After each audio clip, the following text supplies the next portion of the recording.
It's November 3rd, 1970. We are inside a wood-paneled, smoke-filled room in Aspen, Colorado. The air is so thick with cigarette smoke and cheap draft beer, you could cut it with a hunting knife.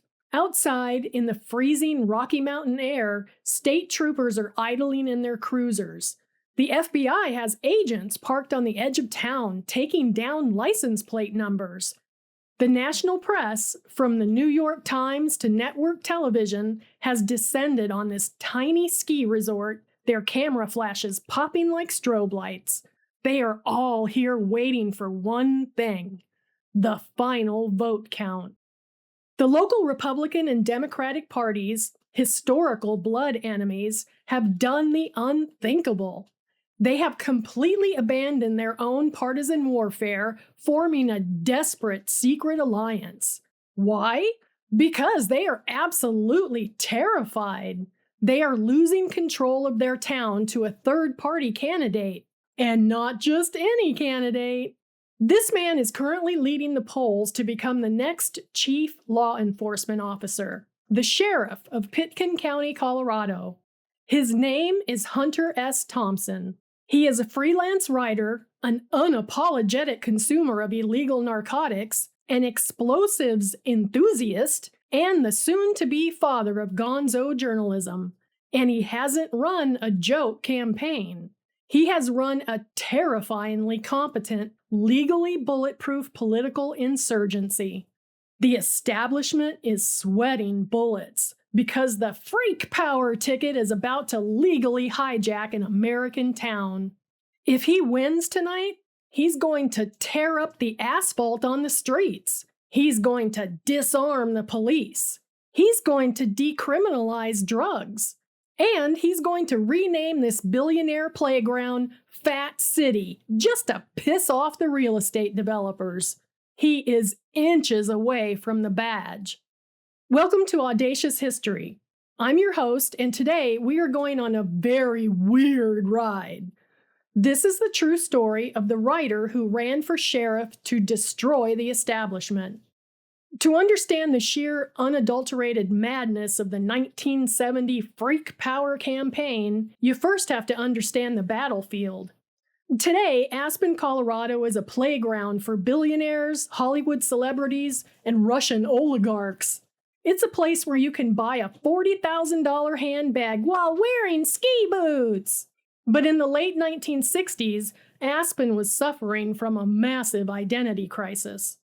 Originally a silver mining town, Aspen had spent the mid-20th century slowly transforming into a quaint upper-crust ski resort. The town was run by a rigid, deeply conservative old guard, a coalition of wealthy business owners, real estate developers, and right-wing politicians whom Hunter S. Thompson affectionately referred to as the greed heads.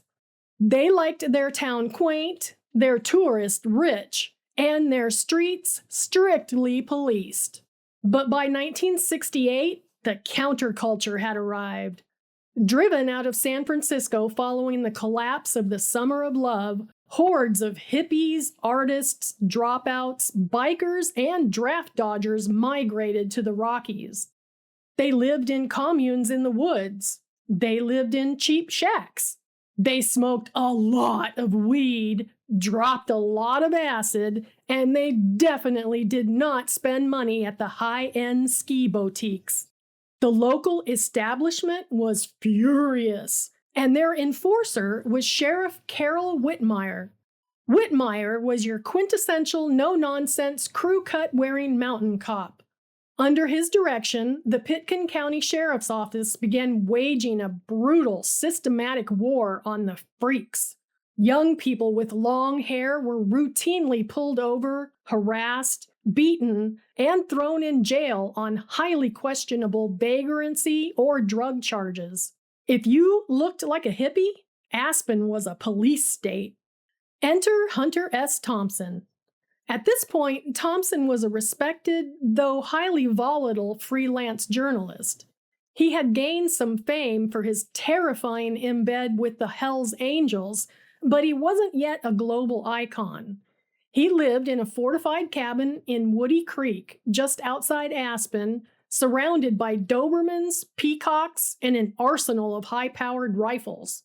Hunter loved the natural beauty of the Rockies, but he absolutely despised what the real estate developers and the corrupt local police were doing to his sanctuary. The tipping point came in 1969.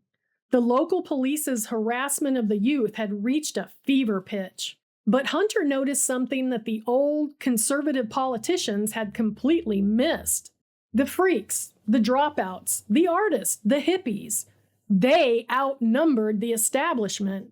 If they could just get organized, if they could just put down the bong for 5 minutes and register to vote, they could legally take over the entire town. They tested this theory in 1969 when a 29-year-old biker lawyer named Joe Edwards ran for the mayor of Aspen. Thompson managed his campaign, and to the utter shock of the old guard, Edwards only lost by 6 votes. 6 fucking votes. Hunter smelled blood in the water. The establishment was vulnerable. And so the freak power movement was officially born. But this time, for the 1970 county elections, Hunter didn't want to just run a candidate. He wanted to run himself. And he didn't want to be mayor. The mayor was a figurehead. Hunter wanted the guns. He wanted the badges. He wanted to be sheriff. Now, when most people run a protest campaign, their platform is full of vague, idealistic platitudes. Not Hunter. The Freak Power platform was a meticulously detailed, aggressively unhinged manifesto published in the local underground paper, the Aspen Wall Poster. It was designed to provoke the maximum amount of psychological terror among the wealthy elite. Let's break down the actual policies Hunter promised to implement if elected. Number 1, rename the town. Hunter proposed legally changing the name of Aspen to Fat City. Why? Because he believed the name Aspen had become a cheap plastic brand used to lure in terrible tourists. If the town was called Fat City, he argued, the high-end celebrities and greedy developers wouldn't want to be associated with it. They'd stay away. Number 2, sod the streets. To discourage automobile traffic and reclaim the town for pedestrians, Hunter promised to literally tear up the asphalt on all downtown streets with jackhammers and plant grass. Number 3, punish the greedheads. This was his actual policy phrasing. Any real estate developer or absentee landlord found to be exploiting the local environment or jacking up rents would face severe, merciless penalties. Number 4, drug policy. This is where the national media really lost their minds. Thompson promised that it would not be the policy of the sheriff's office to arrest people for personal possession or use of marijuana, peyote, mescaline, or LSD. However, he specifically promised to fiercely prosecute out-of-town drug dealers who brought in bad or adulterated drugs. Basically, a consumer protection agency for psychedelics. Number 5, disarm the police. Hunter believed the police were far too militarized. He promised to fire the entire current force, disarm all deputies, and forbid them from carrying firearms in public. Oh, but he didn't want them totally defenseless. He stated his deputies would be armed only with nightsticks, and perhaps non-lethal experimental weapons like tranquilizer dart guns or bolas. To represent this campaign, the iconic artist Thomas W. Benton designed the Freak Power logo, a giant red two-thumbed fist gripping a peyote button wrapped around a sheriff's star. It was brilliant. It was terrifying. And the campaign was on. Do me a favor and support independent history storytelling by hitting that subscribe button. Done it? Awesome. Let's get back to the story. As the campaign ramped up in the autumn of 1970, something unexpected happened. Hunter S. Thompson was not just a raving lunatic, he was a master communicator and a brilliant strategist. He organized voter registration drives with military precision. Hippies who had never participated in society were suddenly filling out paperwork and getting their voter cards. The national press caught wind of what was happening. Major newspapers and television networks sent reporters to Aspen. Hunter used them beautifully. He gave them great quotes. He positioned himself as a Jeffersonian Democrat, an American patriot who was just trying to protect his home from corporate rot. But he still needed an edge. He needed a visual gag that would completely short-circuit the conservative arguments against him. The incumbent, Sheriff Carroll Whitmire, continually referred to the freak power ticket as a bunch of dirty, long-haired radicals who lacked discipline. The establishment's entire argument was based on the visual of the clean-cut cop versus the shaggy hippie. So, a few weeks before the election, Hunter S. Thompson went into his bathroom with a set of clippers and shaved his head completely razor bald. Why? So that in every public debate, every radio interview, and every newspaper quote, the completely bald Thompson could legally and accurately refer to Sheriff Carroll Whitmire as my long-haired opponent. It was a masterclass in psychological warfare. It stripped the establishment of their primary insult and turned the incumbent into a punchline. Whitmire was furious. The town was a powder keg. And this all came to a head at the town hall debates. Late October 1970. The local community center is packed beyond fire code capacity. On one side of the room, you have the establishment, ranchers in Stetsons, businessmen in suits, angry housewives, and off-duty cops glaring daggers. On the other side, you have the freaks, guys in fringe jackets smelling heavily of patchouli, women in long skirts, bikers in leather, and artists. The air in the room is suffocating. Up on the stage sits Sheriff Carroll Whitmire, his jaw clenched so tight it looks like it might shatter. He's trying to maintain the dignity of his office, but he is sweating. Next to him is a Republican candidate, a local businessman who realizes his campaign is completely irrelevant. And then there is Hunter. Hunter struts to the microphone. He has a glass of whiskey in one hand and a cigarette holder clamped in his teeth. His bald head is reflecting the stage lights. The crowd on the establishment side begins to boo and jeer. Someone yells, "Communist!" Someone else yells, "Get out of our town!" Hunter doesn't flinch. He waits for the noise to die down. When it doesn't, he simply leans into the microphone and taps it. The feedback whines, piercing the room. The crowd winces and falls silent. Hunter smiles. It's a terrifying, predatory smile. "I am not here to destroy Aspen," he begins, his voice that low, mumbling, hyper-articulate southern drawl. "I am here to save it from yourselves." Whitmire leans into his mic. "This man is a menace," the sheriff barks. "He wants to give drugs to your children. He wants to disarm the men protecting your homes. He is making a mockery of the law." Hunter turns his giant, bald head towards the sheriff. The room is dead silent. The tension is so thick you could snap it over your knee. "Mockery?" Hunter asked, his voice echoing in the hall. "My long-haired opponent speaks of mockery."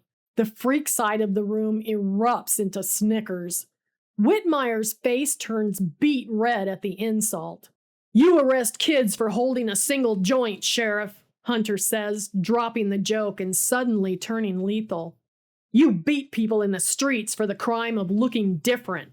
And yet you allow real estate developers to rape the mountainside for a quick buck. You allow the wealthy to do cocaine in their chalets while you lock up a 20-year-old kid for having long hair. That is not law enforcement. That is armed thuggery in the service of capitalism." A man in a suit in the front row stands up, pointing a finger at Hunter. "You're a goddamn anarchist, Thompson. You'd let this town burn." Hunter locks eyes with the man. The crowd quiets down just enough to hear his response. Hunter leans directly into the microphone. "I wouldn't let it burn, sir," Hunter replies smoothly. "I just wouldn't put out the fire when it reaches your fucking house." The debate completely devolves. It's a riot of noise. The establishment is apocalyptic. The freaks are mobilized. And as the debate ends, everyone in that room on both sides realizes a terrifying truth. Hunter S. Thompson is actually winning. He has the numbers. The youth vote is astronomical. The local Democratic and Republican parties go into full panic mode. They look at the internal polling. If they split the conservative vote between the Democrat and Republican candidates, Hunter S. Thompson will win by a landslide with his unified bloc of youth voters. So they do something unprecedented. A few days before the election, the Republican candidate withdraws from the race. The entire Republican establishment, the wealthy conservatives, the right-wing ranchers, all explicitly endorse the Democratic candidate, Sheriff Whitmire. They consolidate their entire power base behind one man just to stop the freak power ticket. Election day arrives, November 3rd, 1970. The tension in Aspen is comparable to a war zone. The establishment pulls every dirty trick in the book. Businesses give their employees the day off on the explicit condition that they go vote against Thompson.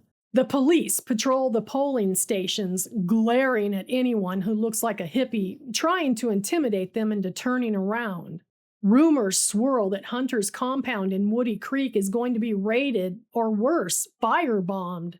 Hunter spends the day pacing his cabin, drinking heavily, a loaded .44 Magnum on the table next to him. Which brings us back to election night. The counting begins. It is excruciatingly slow. For the first few hours, the impossible is happening. As the precincts in the center of town report their numbers, where the youth and the artists live, Hunter S. Thompson takes an early lead. The freak power headquarters erupts. They are screaming. They are popping champagne. The establishment headquarters across town is a morgue. Grown men in expensive suits are crying. They are literally preparing to pack their bags and leave Aspen forever. But then, the outer precincts began to report. The wealthy suburbs, the ranches, the bastions of the old guard. The consolidated Republican and Democratic machine kicks in. The numbers swing. It's neck and neck. The tension is unbearable. Hunter is chain smoking, staring at the board, doing the math in his head. He knows the demographics. He knows what's coming. At the end of the night, the final tally comes in. Sheriff Carol Whitmire receives 1,533 votes. Hunter S. Thompson receives 1,065. Hunter loses. But let those numbers sink in. In a deeply conservative county against a unified, fully funded alliance of both major American political parties pulling out every stop to crush him, a bald, drug-addled freelance writer running on a platform of tearing up the streets and legalizing psychedelics secured 41% of the vote. 41%. The establishment survived, but they were permanently scarred. The Freak Power campaign fundamentally changed the DNA of Aspen politics forever. The old guard realized they could no longer run roughshod over the environment and the youth.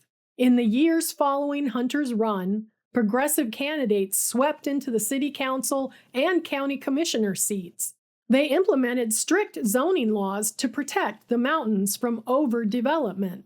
They relaxed the brutal policing. They didn't rename the town Fat City, and they didn't sod the streets, but they saved Aspen from becoming just another strip-mined corporate asset for a few more decades. As for Hunter S. Thompson, the campaign was the crucible that forged his legend. To write about the election, he wrote a sprawling, chaotic, brilliantly insane article for Rolling Stone magazine titled The Battle of Aspen. It was in this essay that he began to perfect the hypersubjective, aggressively personal writing style that would soon be known to the world as Gonzo journalism.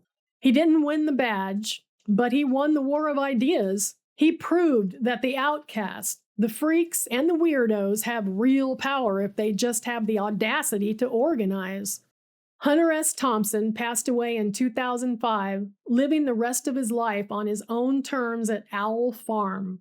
But somewhere in the Rocky Mountain air, if you listen closely on a cold November night, you can still hear the faint sound of a jackhammer tearing up the asphalt and a bald man laughing at the establishment. Thank you so much for watching this episode of Audacious History. If you enjoyed this ride, please hit like, subscribe to the channel, and let me know in the comments, if you ran for sheriff of your town, what would be the weirdest rule on your platform? Until next time, friends, stay audacious.